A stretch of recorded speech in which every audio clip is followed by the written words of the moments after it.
Background ఉంటేనే ఇండస్ట్రీలో అడుగు పెట్టగలం. ఇది ఒకప్పటి మాట. టాలెంట్ ఉంటే చాలు సిల్వర్ స్క్రీన్పై దూసుకెళ్ళిపోవచ్చు. ఇది ఇప్పటి మాట. ఎలాంటి బ్యాక్గ్రౌండ్ లేకుండా ఇండస్ట్రీలోకి ఎంట్రీ ఇచ్చి వరుస హిట్స్తో దూసుకు వెళ్తున్న హీరోల లిస్ట్ ఎంతుందో తెలుసా?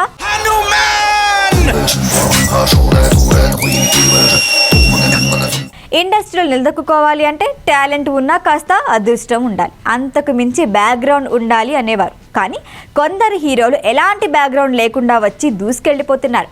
విభిన్నమైన కథలు ఎంపిక చేసుకుంటూ కెరియర్ని కూల్గా లాగిచ్చేస్తున్నారు. ఈ లిస్ట్లో ఫస్ట్ పేరు తేజ సజ్జా అని చెప్పుకోవాలి. చైల్డ్ ఆర్టిస్ట్గా ఎన్నో సినిమాల్లో నటించిన తేజ సజ్జా పెద్దవాడయ్యాక ఓ బేబీలో నటించాడు. ఆ తర్వాత జాంబిరెడ్డితో హిట్ అందుకున్నాడు. అద్భుతం మూవీతో పర్వాలేదు అనిపించుకున్నాడు. ఈ ఏడాది ఆరంభంలో హనుమాన్తో బ్లాక్ బస్టర్ హిట్ అందుకున్నాడు.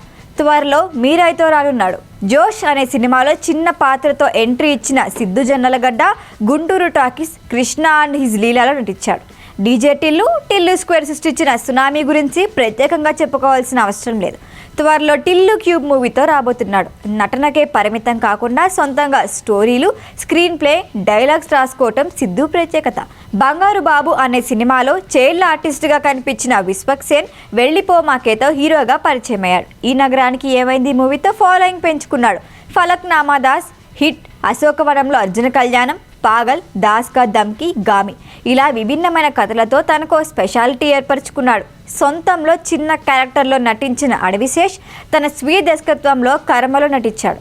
ఆ తర్వాత కొన్ని సినిమాల్లో విలన్గా మెప్పించి క్షణం, గూఢాచారి, ఎవరు, హిట్ 2, మేజర్తో వరుస హిట్స్ అందుకున్నాడు. ప్రస్తుతం గూఢాచారి సీక్వెల్, G2, డెకాయిట్ సినిమాల్లో నటిస్తున్నాడు. లైఫ్ ఈజ్ బ్యూటిఫుల్తో కెరీర్ ప్రారంభించిన నవీన్ పోలిశెట్టి ఏజెంట్ సాయి శ్రీనివాస్ ఆత్రేయతో హీరోగా సక్సెస్ అందుకున్నాడు. జాతరత్నాలు, మిస్ శెట్టి, మిస్టర్ పోలిశెట్టితో మినిమం గ్యారంటీ హీరోగా మారాడు.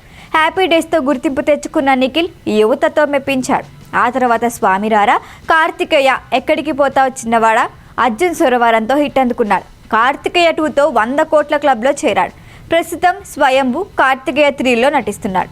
బాణంలో చిన్న పాత్ర పోషించిన శ్రీ విష్ణు ఆ తర్వాత నటించిన ప్రతి సినిమా ప్రత్యేకమే.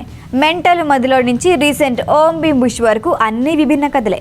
ఇక హీరో ఫ్రెండ్గా నటించిన సుహాస్ కలర్ ఫోటోతో హీరోగా మారాడు. ఫ్యామిలీ డ్రామా హిట్ 2లో నెగిటివ్ షేడ్స్ ఉన్న పాత్రలో నటించాడు. ఆ తర్వాత writer Padmabhushan, Ambajipeta marriage band, Prasanna వదనంతో మెప్పించాడు.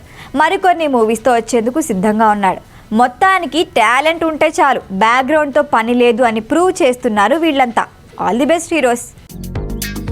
Screw my job, screw Bengaluru, screw everything. నాకు నువ్వు కావాలి. ఈ వీడియో కనుక మీకు నచ్చినట్టయితే లైక్ చేయండి, షేర్ చేయండి, సబ్స్క్రైబ్ చేయండి. అలాగే పక్కనే ఉన్న బెల్ ఐకాన్ని క్లిక్ చేయండి.